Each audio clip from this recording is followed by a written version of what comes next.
할렐루야. 오늘 하나님께서 에덴 동산에서 가정 제도를 세우는 것을 볼 수 있습니다. 24절에 이러므로 남자가 부모를 떠나 그의 아내와 합하여 둘이 한 몸을 이룰지니라. 이게 가정이잖아요. 창세기 1장에 하나님께서 천지 만물을 창조하셨죠. 이 모든 천지를 창조하시고 마지막 날에 사람을 창조하셨습니다. 그래서 하나님의 형상으로 하나님 인간을 창조하시고 그 사람에게 주신 축복이 생육하라, 번성하라, 충만하라, 정복하고 다스리라. 이런 큰 축복을 사람에게 주신 것입니다. 그래서 우리가 인간을 만물의 영장이라고 그러죠. 만물 중에 최고의 으뜸으로 하나님이 사람을 지으신 것입니다. 그래서 어느 정도 으뜸이냐면 오늘 19절 20절에 보니까 하나님이 지은 모든 그런 들짐승 공중의 새들을 이제 아담이 무엇이라 부르나 부르려고 아담에게로 이 생물들을 부르니까 아담이 그 이름을 다 지었어요. 그럼 여러분 이 땅에 생물들이 얼마나 많습니까? 일단 곤충이나 짐승만 놓고 보더라도 어마어마하죠. 그걸 아담이 이름을 다 짓고 그걸 기억했다니까요. 그러니까 제가 들어오기 전에 아담의 지혜는 어느 정도였는지 알겠죠. 그래서 20절에도 아담이 모든 가축과 공중의 새와 들의 모든 짐승에게 이름을 주니라. 이름을 다 지어줬고 또 그걸 다 기억했어요. 그런 이 만물의 영장으로 인간을 창조하신 것입니다. 그리고 하나님께서 에덴을 창설하시고 사람을 그곳에 두셨어요. 그래서 오늘 8절에도 보면은 여호와 하나님이 동방의 에덴에 동산을 창설하시고 그 지으신 사람을 거기 두시니라.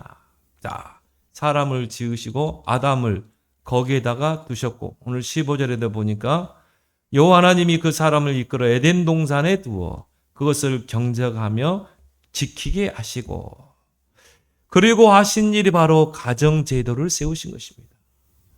이 가정이 왜곡되고 해체되고 무너지는 시대입니다. 오늘 우리가 읽은 본문을 통해서 가정이 얼마나 가치 있고 얼마나 소중한지를 여러분이 깨닫고 또 이 가정을 세우신 하나님이 또 가정에 주신 사명이 있어요. 그 사명이 무엇인가를 여러분 깨닫는 시간이 되길 바랍니다. 첫 번째로 가정의 창시자는 하나님이시라는 거예요. 하나님이 에덴 동산에서 가정 제도를 세우셨어요. 그래서 하나님은 거룩하기 때문에 거룩하신 하나님이 세우신 가정도 신성한 것입니다. 그래서 우리가 쉽게 나누고 그러면 안 돼요. 가정은 하나님의 모든 것이 집중된 곳이 가정입니다. 오늘 18절에 보니까 여호와 하나님이 이르시되 사람이 혼자 사는 것이 좋지 아니하니. 하나님은 독신으로 사는 것을 좋지 않게 보십니다. 잠언서 18장 22절에 아내를 얻은 자는 복을 얻고 여호와께 은총을 받은 자니라. 내가 정말 남자를 만나고 여자를 만나서 가정을 이룬다. 하나님이 그 사람에게 그 가정을 축복하시는 것입니다. 그래서 여호와께 은총을 받은 자니라. 물론 특별한 독신의 그런 사명이 있는 자도 있습니다. 마태복음 19장 12절에 보니까 천국을 위하여 스스로 독신이 된 자도 있어요. 나는 하나님의 나라를 위해서 나는 온전히 내가 나 자신을 드릴 것이다. 이제 가정도 거추장스러워. 또 독신으로 그냥 하나님의 나라를 위해서 하나님의 일을 위해서 가정을 이루지 않고 독신을 사는 사람도 있어요. 그렇지만 하나님의 본뜻은 뭡니까? 가정을 이루는 것이다. 왜? 하나님이 가정 제도를 세우셨기 때문에. 아담을 위하여 돕는 배필을 지으신 것이죠. 오늘 18절 하절에 보니까 하반절에 내가 그를 위하여, 누굽니까? 아담을 위하여 돕는 배필을 지으리라 하시니라. 그래서 남편에게 아내는 뭐예요? 돕는 배필. 또 아내에게 남편은 뭡니까? 돕는 배필이에요. 부부관계는 굴림과 종속이 아닌 서로 돕는 관계인 것입니다. 부부가 서로 돕는 거예요. 가부장적 사회 제도는 유교의 깊은 뿌리를 내리고 있습니다. 우리나라가 유교 사상이 오랫동안 이어져 있었잖아요. 그러다 보니까 지금도 이런 가부장적인 그런 이 인식들이 많은 사람들에게 그게 지금도 있어요. 그래서 가부장적이란 말은 뭡니까? 남성이 권력을 독점하고 가족을 지배하는 제도죠. 이게 유교 사상에 뿌리를 두거든요. 그럼 남자는 우월하고 여자는 이 낮고. 그래서 우리 어릴 때만 해도요, 이렇게 식사를 하면은 이 남자들 상 따로 받았다니까요. 저도 어릴 때 할아버지, 아버지 그 상에서 밥 먹었어요. 그 여자들은요, 저 부엌 그쪽에 있어. 여자들은 따로 상을 먹어. 그렇게 어릴 때 우리도 그걸 보고 자랐잖아요. 그런데 그건 성경적이 아닙니다. 성경에서는 모든 남녀가 평등하게 그렇게 보는 것입니다. 부부관계가 서로를 돕는 관계다. 종속의 개념, 굴림의 개념이 아니라는 것입니다. 하나님께서 아담을 깊이 잠들게 한 후에 갈빗대 하나를 취해서 이제 여자를 만드시죠. 그러니까 직접 갈빗대를 하나님이 취해서 만든 그게 아니죠. 그 부분의 의미를 알아야 되는 거죠. 여자나 남자나 갈빗대는 똑같아요. 갈빗대는 어떤 역할을 합니까? 우리 몸속에 중요한 장기를 보호하는 기능을 하잖아요. 여러분이 갈비뼈가 있기 때문에 이게 내장 안에 있는 우리 속에 있는 그런 폐나 간이나 이런 심장이나 이런 것들을 보호하잖아요. 그런 역할로서 바로 여자를 창조하신 것입니다. 여자를 지은 것이죠. 그래서 부부는 서로가 서로를 보호하는 기능을 하는 것입니다. 아내는 남편을 보호하고, 아내는 또 남편을 보호하고, 그게 부부관계인 줄 믿습니다. 서로를 험담하고 그런 관계가 아니라는 것이죠. 그래서 서로 허물을 덮어주기도 하고, 서로 감싸주기도 하고, 때로는 아내를 보호하기도 하고, 아내는 또 남편을 보호하고, 그런 기능으로서의 부부관계인 것입니다. 23절에 보면 아담이 그 여자, 하나님께서 그 아담의 갈빗뼈를 취해서 만든 그 여자를 하나님이 아담에게로 데려갔어요. 그런데 거기에 아담의 첫 반응이 나옵니다. 뭐라고 고백했습니까? 이는 내 뼈 중에 뼈요, 살 중에 살이로다. 내 뼈요, 내 살이라니까요. 그걸 뭘 말합니까? 남편과 아내는 내 몸과 같은 그런 소중한 존재라는 것입니다.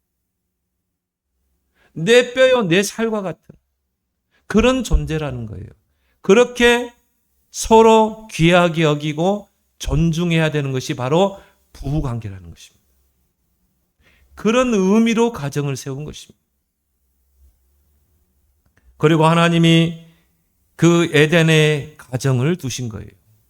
그래서 에덴이란 말이 즐거움, 기쁨, 낙원 그런 뜻이에요. 그 말은 뭘 말하죠? 우리 가정의 천국이 이루어져야 된다는 거예요. 우리 가정이 바로 낙원이어야 된다는 거죠. 가정은 천국과 안식의 모형이라는 것입니다. 잠언서 15장 26절에 가정은 자녀들에게 피난처이니라. 우리 자녀들이요, 가정이 피난처가 돼야 돼요. 정말 우리 자녀들이 가정이 천국이 돼야 돼요. 우리 자녀들이 집에 오면요, 천국을 누릴 수 있어야 돼요. 우리 자녀들이 집에 와서 안식을 누릴 수 있어야 돼요. 그래서 에덴 동산에 가정을 두신 것입니다. 자녀의 참된 안식처가 가정이 돼야 된다. 잠언 17장 1절에 마른 떡 한 조각만 있어도 화목하는 것이 육선이 집에 가득하고 다투는 것보다 나으니라. 마른 떡 한 조각 가지고 가난하게 사는, 어렵게 힘들게 사는 그 가정이라 할지라도 정말 그 가정에 하나님이 함께하는 그 천국 아닙니까? 부부간에 서로 돕는 관계, 서로 귀중하게 여기는 살 중에 살이요, 뼈 중에 뼈요. 오히려 그게 천국 아니겠습니까? 우리 집이 막 대골 같은 집이요, 육선이 가득한 집이요. 근데 매일 다툰다. 그게 지옥이죠. 하나님은 가정을 에덴에 뒀다는 것입니다. 가정은 천국이요, 안식이요, 낙원의 모형인 것입니다. 그래서 우리는 가정을 지키는 24 파수꾼이 되어야 될 줄 믿습니다. 여러분 한 사람 때문에 가정이 살아나게 돼 있어요. 이사야 62장 보면 내가 너를 성벽 위에 파수꾼으로 세웠다. 너희 가정을 지키는 파수꾼, 정말 깨어서 영적 싸움을 하는 그 파수꾼. 파수꾼이 잠들면 성이 함락돼요. 파수꾼이 잠들면 어떻게 합니까? 성 안에 있는 사람 다 죽어요. 여러분이 파수꾼이 되어서 깨어서 기도하고 영적 싸움을 싸우고 빛을 발해야 되는 것입니다. 여러분 한 사람 때문에 가정이 살고 자녀들이 사는 것입니다. 그래서 여호와로 쉬지 못하시게 하라. 여호와로 항상 기억하시게 하라. 여러분이 가정을 놓고 자녀를 놓고 정말 산업을 놓고 여러분이 기도할 때 하나님은 쉬지 않고 일하게 돼 있어요. 쉬지 않고 자녀를 위해서 일하시고 쉬지 않고 여러분의 산업을 축복하시고 그 파수꾼으로 여러분을 세웠다. 그럼 우리는 어떻게 해야 돼요? 하나님의 망대를 세워야 되겠죠. 우리 가정에 이 사단의 망대, 사단이 통치하는 망대를 무너뜨려야 되겠죠. 하나님의 견고한 망대를 세우고 여러분이 파수꾼으로 이제 서게 되면 복음의 대로가 수출되는 것입니다. 세계복음화의 깃발이 꽂히는 것입니다. 세계복음화의 가정으로 하나님 쓰실 줄 믿습니다. 그래서 가정은 뭡니까? 하나님의 언약이 흐르는 통로다. 하나님의 언약이 가정을 통해 흘러가는 것입니다. 대표적인 가문이 누굽니까? 아브라함의 가문이죠. 아브라함이 언약을 붙잡으니까 이 언약이 그 아브라함과 그 가정을 통해 흘러가잖아요. 그 아들 이삭에게로. 근데 이삭이 언약의 바통을 딱 붙잡고 기도하니까 어떻게 합니까? 이삭은 한 해 농사 100년의 축복을 받은 것입니다. 셈 근원의 축복을 받았죠. 여러분이 언약을 굳게 붙잡고 여러분 자녀에게 언약을 전달해라. 우리 자녀가 이삭과 같은 그런 축복의 자녀가 될 줄 믿습니다. 그 이삭이 붙잡은 언약의 바통이 뭡니까? 그 야곱에게로. 우리 초등학교 때 체육대 하잖아요. 그래서 체육대의 가장 하이라이트가 뭡니까? 이어달리기죠. 그러면 이어달리기에서 승리하려면 어떻게 돼요? 잘 뛰는 것도 중요하지만 바통을 잘 넘겨줘야 돼요. 받는 사람도 바통을 잘 받고 뛰어야 되는 것입니다. 바통을 놓쳐버리면 어떻게 됩니까? 결국 꼴찌하게 되죠. 내가 붙잡은 그 언약의 바통을 우리 자녀에게 전달해라. 우리 자녀들이 그걸 들고 뛸 수 있도록 또 우리 자녀들이 또 가정을 이루겠죠. 가정을 이루고 또 언약의 바통을 전달하고. 그래서 저는 항상 하는 말이 그렇습니다. 결혼은 사명이다. 함부로 결혼해서 안 돼요. 그냥 눈 맞아서 안 돼요. 왜? 이 언약의 바통이 전달돼야 되잖아요. 후대에게로. 뭔가 우리 후대들을 통해 서밋의 작품이 나와야 되잖아요. 야곱에게 전달된 그 언약의 바통이 누구에게? 요셉에게로. 요셉을 통해 세계복음화 이루어졌잖아요. 아브라함의 4대, 아브라함 가문 4대, 세계복음화 이루어지죠. 우리나라 초창기에 호러스 언더우드 1885년에 조선 땅을 밟았습니다. 그리고 뭐 했습니까? 복음을 선포했어요. 27세에 조선 땅을 밟았다니까요. 그리고 뭡니까? 학교를 세우고, 그게 연세대학교입니다. 그리고 곳곳에 교회를 세우고, 그리고 제자를 키우고, 그리고 조선 땅에 눈 감았어요. 그 자녀들이 또 조선 땅에서 선교의 바통을 이어서 또 선교하고, 그 언더우드 4대인 그 안중헌입니까? 이분이요. 4대 만에 철수했다니까, 이번에. 예. 이제는 조선 땅에서, 이 대한민국에서, 이제는 선교 받는 나라가 아니라는 거죠. 대한민국은 이제 선교하는 나라가 된 거예요. 그 윗대 4대 위에 호러스 언더우드가 조선 땅에 복음의 씨를 뿌렸는데, 4대 만에 조선 땅은 이제 대한민국은 선교 대국이 됐다는 거죠. 더 이상 선교할 필요가 없다는 거예요. 지금 연세대 거기 살고 있죠. 한 가문이 언약을 붙잡고 조선 땅에 와서 언약의 바통을 이었는데요. 1200만 성도를 거느린 한국교회가 된 것입니다. 세계에서 두 번째로 선교사를 많이 파송하고 선교비를 많이 지출한 나라가 된 것입니다. 얼마나 큰 축복입니까? 한 사람이 언약을 붙잡았는데. 그래서 마태복음 1장 1절에 아브라함과 다윗의 자손 예수 그리스도의 뭐라? 언약의 족보가 쭉 나옵니다. 아브라함의 가문, 다윗의 가문, 그 언약이 하나님께로부터 전달된 언약이 아브라함의 가문을 통해, 다윗의 가문을 통해 예수 그리스도께로 오잖아요. 이게 가정을 통해 언약이 전달돼서 그리스도가 이 땅에 오신 것입니다. 누가복음 3장에는요, 거기도 언약의 계보가 나오죠. 거기는 이제 거슬러 올라갑니다. 예수님부터 해서 언약의 계보가 쭉 올라가죠. 하나님에게로. 예수님부터 해서 하나님께로 간다니. 그 말은 뭡니까? 하나님에게서 언약이 전달되었고, 아담에게, 그 다음에 뭡니까? 셋에게, 그리고 노아에게, 그리고 아브라함에게, 다윗에게, 그리고 예수 그리스도가 이 땅에 오신 것입니다. 그게 바로 언약이 흐르는 그 통로가 바로 가정이라는 것입니다. 뭐 가정이 얼마나 소중합니까? 요즘은 쉽게 만나고 쉽게 헤어져요. 이 가정이 얼마나 소중한데. 이 가정이 소중하다면, 안다면 그렇게 쉽게 헤어지고 그러지 않을 텐데. 가정은 하나님의 축복이 흐르는 통로입니다.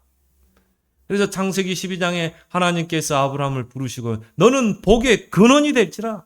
너는 본토 친척 아비 집을 떠나 내가 네게 지시할 땅으로 가라. 그 우상 가문에서 나와서 언약의 그 곳으로 가라. 언약 붙잡고 가라. 내가 너에게 복을 주리니 너는 복이 될지라. 복의 근원이 될지라. 오늘에 보니까 너는 복덩이다 그러죠. 너는 복이 될지라. 너는 복덩이야. 언약 붙잡은 여러분이 복덩이인 줄 믿습니다. 그 말은 뭐예요? 여러분이 언약만 딱 확실하게 붙잡고 기도하고 전달하게 되면 그 하나님의 축복이 여러분 가정에 이 통로가 돼서 차고 넘치게 할 줄 믿습니다. 그리고 출애굽기 20장 4절 6절에 우상 만들고 섬기고 절하면 3, 4대가 저주받고 재앙을 받는다. 그러나 하나님을 경외하고 섬기는 가정, 1000대까지 은혜를 베풉니다. 하나님 섬기는 가정이 망하는 거 봤습니까? 의인의 가정이 걸식함을 봤습니까? 절대 그러지 않습니다. 언약 붙잡은 가정을 하나님이 복의 근원으로 세우실 줄 믿습니다. 가정은 세계 복음화의 도구예요. 하나님이 그 가정을 통해 세계 복음화의 그 계획을 이루시는 것입니다. 그래서 하나님께서 아브라함이 말합니다. 창세기 22장에 보니까 내가 내게 큰 복을 주고 네 씨가 크게 번성하여 하늘의 별과 같고 바다의 모래와 같게 하리니 네 씨가 그 대적의 성문을 얻으리라. 또 내 씨로 말미암아 천하 만민이 복을 받으라. 네 씨 그러잖아요. 뭘 말하죠? 너의 후손, 너의 자손, 너희 후손을 통해서 하늘의 별과 같고 바다와 모래같이 하겠다. 너희 후손을 통해서 대적의 성문을 차지하게 하겠다. 너희 후손을 통해서 천하 만민이 복을 받게 할 것이다. 세계 복음화의 도구. 이게 가정이에요. 그러면 여러분, 이 가정이 얼마나 소중합니까? 가정에 대한 소중함과 가치를 알아야 돼요. 가정을 지키는 여러분 되길 바랍니다. 이걸 사단이 잘한다 이 말이에요. 왜? 가정이 무너지면 사회가 무너져요. 그죠? 사회의 가장 기본 단위가 가정 아닙니까? 가정의 사회, 학교 교육보다 중요한 게 가정 교육 아닙니까? 가정에서 뭘 배웁니까? 인간관계를 배우죠. 상하관계, 좌우관계를 배우죠. 가정에서 모든 세상을 배우잖아요. 그럼 가정이 얼마나 소중합니까? 이걸 사단이 잘 알고 있다 이 말이에요. 그래서 여러분, 가정이 무너진 그 사회가 온전합니까? 그 사회도 무너지게 돼 있습니다. 가정이 건강하면 사회도 건강하게 돼 있어요. 가정이 무너지고 해체되는 시대입니다.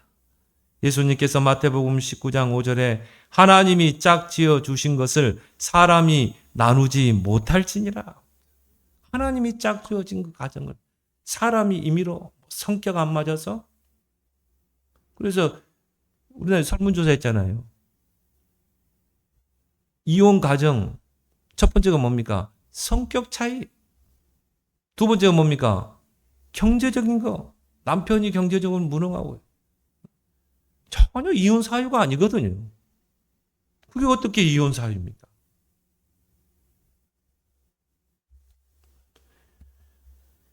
이혼을 절대 금지하는 것은 아닙니다. 뭐 남편이 막 폭행을 하고 그러면요, 뭐 헤어질 수 있잖아요.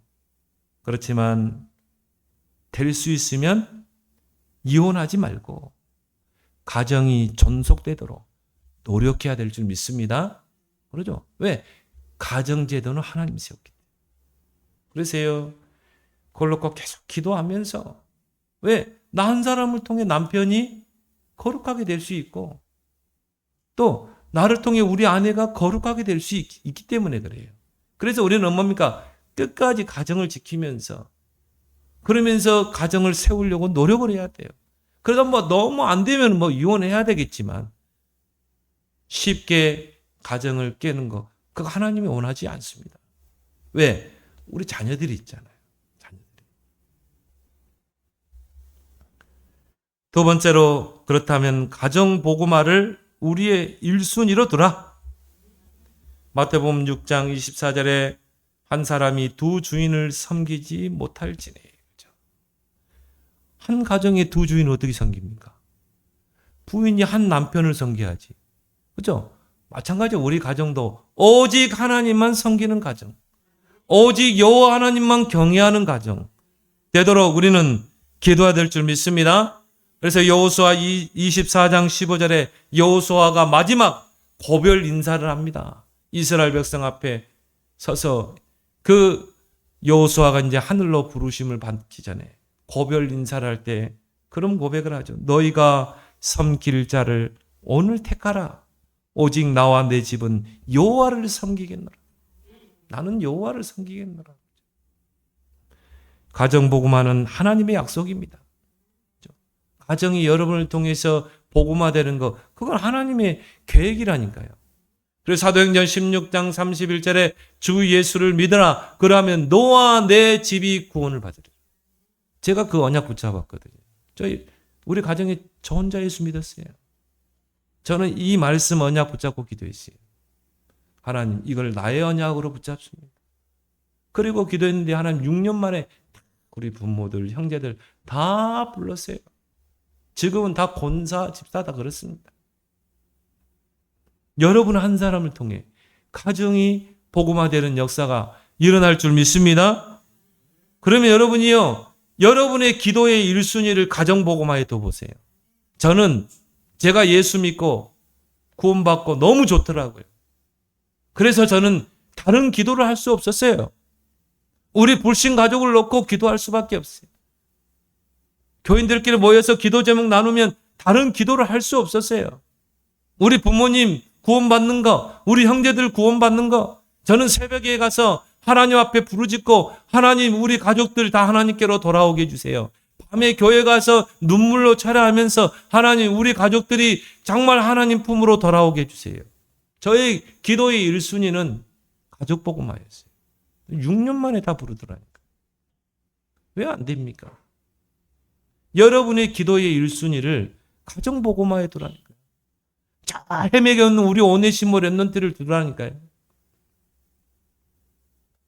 그리고 영적인 싸움을 싸워야 됩니다. 왜? 우리 불신 가족들을 붙잡고 있는 흑암의 강한 자가 있기 때문에. 그래서 예수님이 세간을 역탈하려면 강한 자를 먼저 결박하라. 하나님의 성령을 의지하며 기도해라. 그래야 귀신이 떠나가고 하나님의 나라가 임하였느니라. 그러면서 저는 여러분들에게 이야기하고 싶어요. 이벤트를 준비하라. 저는 우리 가정 복음화를 놓고 기도하면서 이벤트도 준비했어요. 우리 부모님을 교회로 인도하기 위해서 목사님 미팅 만나게 하기 위해서요. 교회에서 찬양 집회도 하고 그 울산에서 악기 싣고 가까이 갔어요. 우리 고향까지. 그때가 아마 설날이었어요. 1월 1일. 교회에서 찬양 축제를 했다니까요. 거기에 우리 부모님을 교회로 안내했다니까요. 우리 부모님 생전 처음 교회 갔어요. 그 제가 그랬어요. 제가 왜 여기까지 온 목적이 뭔가? 우리 부모님 하나님 만나야 돼. 우리 부모님 눈물을 지으시더라고. 거기서 복음 전하고 영접시키고. 그 다음날 목사님 집으로 초대해가지고요. 집에서 부모님과 예배드리고. 바로 등록했어요. 그 다음 주간부터 교회 갔어요. 이벤트도 중요하다. 그래서 여러분 5월 가정의 달, 또 신방 기간 얼마나 중요해요. 기도하면서 이벤트를 준비해라. 정말 우리 불신 가족들이 복음 앞에 나올 수 있도록 기도하면서. 더 중요한 것은 뭡니까? 망대를 바꿔라. 사단이 우리 가문에 오랫동안 만들어 놓은, 쌓아 놓은 그 흑암의 12망대가 있잖아요. 이걸 무너뜨려야 되잖아요. 그리스도의 이름으로 영적인 싸움을 싸우면서 이 사단의 견고한 망대를 무너뜨리고 우리 가문의 가정에 하나님의 망대, 복음의 망대를 견고히 세워야 될 줄 믿습니다. 그래서 5월 가정의 달 하나님께서 우리에게 허락하셨는데 가정 회복을 1순위에 두고 기도하는 여러분 되길 바랍니다. 특히 우리 오네시모 랩런트. 고린도후서 4장 4절에 보니까 이 세상 신이 우리 랩런트들을요, 우리 후대들을 마음을 혼미케 해가지고 그리스도의 복음의 강체가 빛이보다도 속이잖아요. 우리가 정말 우리 오네시모 랩런트를 놓고 기도해야 됩니다. 그래서 제가 제9시 기도 시간을 우리가 한 이유가 뭡니까? 정말 우리 오네시모 랩런트들, 우리 불신 가족들을 놓고 기도하자 이 말이에요. 두세 사람이 내 이름으로 무엇인 구하면 내가 시행하겠다. 기도는 단방에 응답되는 것이지만요, 가정 복음화는요 시간이 좀 오래 걸립니다. 그렇지만 꾸준히 지속해서 기도해야 돼요. 제가 6년 걸렸다니까요. 6년 동안 다른 기도를 할 수 없었어요. 저는 진짜 오늘부터 시작해 보세요. 한번. 여러분 불신 가족을 놓고 하루에 한번 집중해서 기도해 보세요. 반드시 하나님이 돌아오게 하는 역사에 이룰 줄 믿습니다. 그래서 기독교사의 큰 신학자를 들라오면 바울 다음으로 성 어거스틴. 이 성 어거스틴이요, 얼마나 방탕한 삶을 살았는지 몰라요. 17살 때 이미 과부하고 살아고 자식도 낳았고, 얼마나 방탕한 삶을 살아요. 만이교에 빠져가지고요. 근데 그 어머니가 모니카 아닙니까? 어머니가 눈물로 가슴을 치면서 기도하는 것입니다. 교회 와서 눈물로 가슴을 치고 그 아들을 놓고 기도하는 거예요. 그러니까 그 교회 담임 목사 암브로스 목사님이요, 유명한 말을 했죠. 눈물의 자식은 결코 망하는 법이 없다. 눈물의 자식은, 눈물로 기도하는 그 자식은 결코 망하는 법이 없다. 그래서 기도해라. 하나님이 역사할 것이다. 어느 날 어거스틴이요, 종언을 거리는데 하나님의 음성이 딱 들리는 거 있죠. 성경을 읽어라, 성경을. 그래서 성경을 펼칩니다. 저 구석대에 처박아놓은 먼지는 성경을 딱 펴는데요. 로마서 14장 17절. 지금은 밤이 깊고 이제 낮이 가까웠으니 깨어서 정신을 차리고 기도하라. 그 한마디 성경 구절이 어거스틴을 완전히 유턴하게 한 거죠. 그래서 그가 쓴 참회록에 보면 그런 내용들이 있습니다. 어머니의 기도. 그걸 통해서 그가 하나님께를 붙잡히게 된 것입니다. 위대한 신학자가 됐죠. 여러분, 오네시모 렘넌트들, 여러분 포기하지 않고 모니카와 같이 끝까지 눈물로 기도하길 바랍니다. 저는 요즘 눈물이 많이 말라진 것 같아요. 옛날에는 참 눈물을 많이 흘렸거든요. 교회에서 혼자 캄캄한 밤에 교회에서 기도할 때요, 눈물로 많이 기도했어요. 나라 민족을 위해서 눈물로 기도했고요. 우리 가족들을 놓고 눈물로 기도. 지금은 안 나와요. 그냥 머리로만 기도하는 것 같아. 시편 126편 5절 6절에 눈물을 흘리며 씨를 뿌리는 자는 기쁨으로 그 단을 거두리라. 제가 오죽하면 하나님께 그런 기도한다니까요. 하나님, 눈물의 기도가 회복되게 해주세요. 너무 메말라 버린 것 같아요. 진짜 메말른 것 같아요. 세 번째로, 가정의 위계 질서를 지키라. 가정에는 위계 질서가 있습니다. 그걸 바울은 에베소서 5장 6장에서 잘 설명하고 있습니다. 바울은 가정을 그리스도와 교회와의 관계로 설명하고 있습니다. 그러면서 첫 번째 언급이 뭡니까? 부부 관계에 대해서 이야기했어요. 부부 관계에 지켜야 될 위계 질서에 대해서 이야기합니다. 근데 아내들아, 가장 먼저 아내를 이야기했어요. 오해 말기 바랍니다. 바울이 그렇게 이야기했기 때문에 아내들아. 그 말은 뭡니까? 위계 질서의 가장 첫 번째로 아내를 꼽은 거예요. 저는 가만히 생각해 봤어요. 왜 바울은 아내를 먼저 이야기했을까? 아내가 바로 어떻게 보면 가정에, 지금은 맞벌이하는 부부도 많겠지만 가정에 가장 신경을 많이 쓰는 게 아내 아니겠습니까? 남편도 세워야지, 또 가정 살림해야지, 자녀들도 교육시켜야지. 거기에 엄마의 손길이 많이 닿잖아요. 그래서 아내들아, 이렇게 이야기했구나. 에베소 5장 22절 23절에 자기 남편에게 복종하기를 죽게 하라. 여기서 말하는 복종은 뭡니까? 굴복의 개념이 아닙니다. 남편에게 굴복하라, 그런 것이 아니에요. 남편을 존중하라는 것입니다. 남편을 존경하라는 것입니다. 남편을 세우라는 것입니다. 잠언서 31장에 보면 현숙한 여인이 나옵니다. 그 전도자는 뭐라고 그럽니까? 이런 현숙한 아내를 얻는 것은 진주보다 낫다고 그랬어요. 여러분, 그렇게 되라는 건 아니고, 그러되면 오죽 좋겠습니까? 한번 읽어보라, 이 말이죠. 진주보다 좋대요. 근데 그 현숙한 여인을 좀 보니까, 진짜 가정을 다 세우더라고.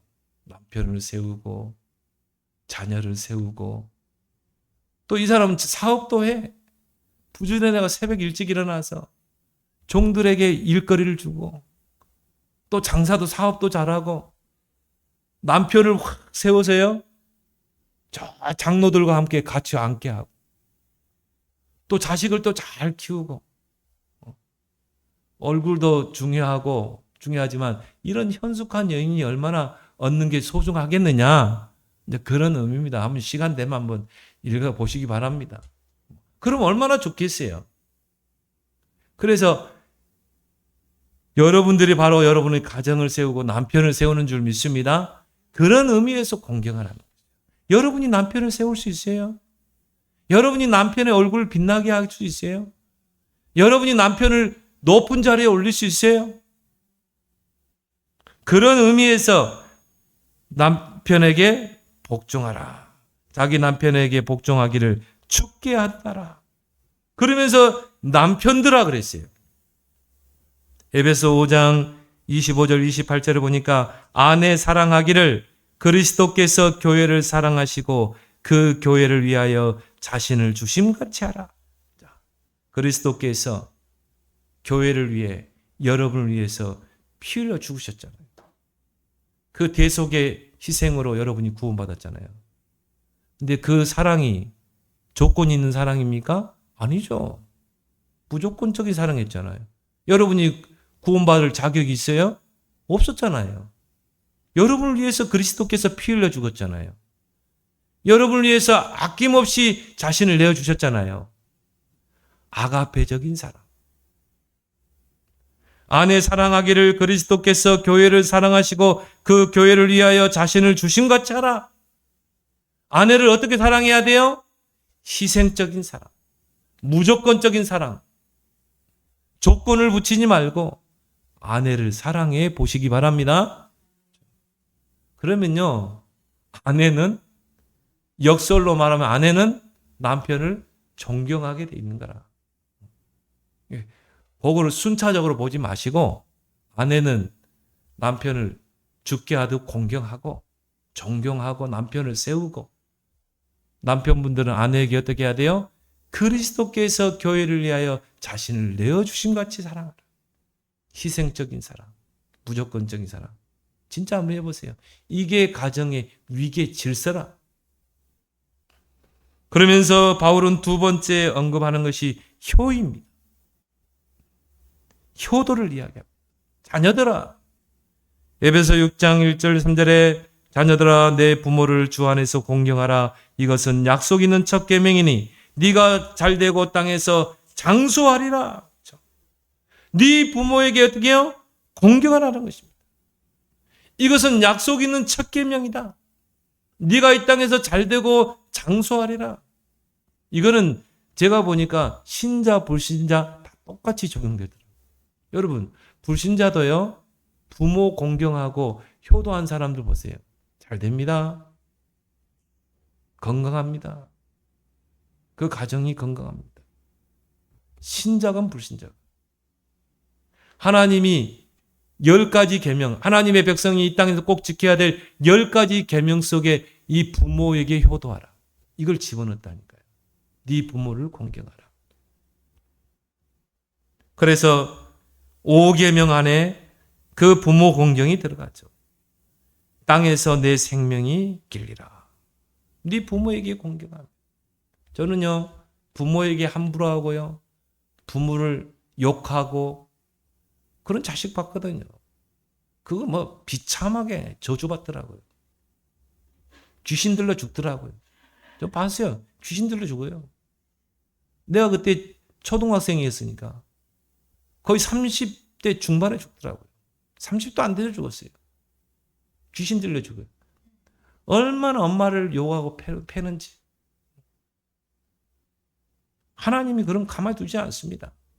부모에게 함부로 하는 자식들. 땅에서 내 생명이 길리라. 그러면서 세 번째 언급이 뭡니까? 자녀 양육입니다. 부모는 어떻게 해야 돼요? 자녀를 잘 양육해야 됩니다. 아비들아 그랬죠. 에베소 6장 4절에 아비들아 너희 자녀를 노엽게 하지 말고 오직 주의 교훈과 훈계로 양육하라. 너희 자녀를 노엽게 하지 말고, 자녀를 노엽게 해서는 안 돼요. 자녀에게 상처를 각인시키면 안 돼요. 요즘 초등학생들이요, 분노 조절 장애 아이들이 많대요. 그게 다 가정에서 나온 거거든요. 그 순수해야 되는 아이들이 왜 분노 조절을 못합니까? 그게 가정에서 오는 거지. 이게 상처가 들어가서 각인되니까 분노를 이기지 못하는 거죠. 자녀들은 어릴 때부터요, 부모의 사랑 속에서, 애정 속에서 커가야 됩니다. 그런 것들이 충분히 채워지지 않으면 어떻게 돼요? 분노 조절 장애가 됩니다. 그런 아이들이 요즘 계속 많았죠. 계속 많아져. 그래서 여러분은 자녀 앞에서요, 절대 부부싸움 하지 마세요. 자녀 앞에서 부부싸움은 절대 금기입니다. 싸우더라도 자녀들 없는 데서 싸우세요. 거기 애들에게요, 엄청난 상처로 가긴 됩니다. 너희 자녀를 노엽게 하지 말고 오직 주의 교훈과 훈계로 양육하라. 주의 교훈과 훈계, 뭡니까? 최고의 교과서가 성경 아닙니까? 자녀 교육에 있어서 최고의 교과서는 성경만큼 좋은 게 없어요. 그래서 디모데후서 3장 14절에 배우고 확실한 일에 가라. 우리 자녀들이 어릴 때부터 하나님의 말씀을 배우고 잘하도록, 확신 가운데 서도록. 왜요? 하나님의 말씀은 구원에 이르는 지혜가 있기 때문에. 하나님의 말씀은 하나님의 영감을 통해 주신 말씀입니다. 그래서 교훈과 책망과 권면과 바르게 함과 의로 교육하기에 유익하고 하나님의 백성으로 온전케 하고 모든 선한 일을 행하는데 능력이 됩니다. 그래서요, 청교도들이 아메리카 대륙을 딱 밟았을 때 그들이 제일 먼저 교회를 세웠죠. 왜? 예배 드리는 것을 최고 1순위 뒀어요. 그리고 학교를 세웠어요. 학교에서 뭘 가르쳤냐? 성경 가르쳤어요. 지금 여러분이 이름만 대면 아는 예일대학교, 하버드대학교, 처음에 성경을 가르쳤던 그런 학교였다니까요. 그러니까 우리 아이들에게 세상 교육도 중요하지만 주의 교훈과 훈계로 양육하라. 하나님의 말씀으로 양육해라. 그래서 하나님 말씀이 각인되도록, 하나님의 말씀이 나의 절대 기준이 되도록, 선택을 할 때도 하나님의 말씀이 기준, 내 지식이 아니라니까요. 내 경험이 아니라니까요. 하나님의 말씀이 뭐라고 말하는가? 그 주의 교훈과 훈계로 양육하라. 그래서 미국이란 나라는 하나님이 축복할 수밖에 없는 거예요. 지금은 많이 퇴색했지만.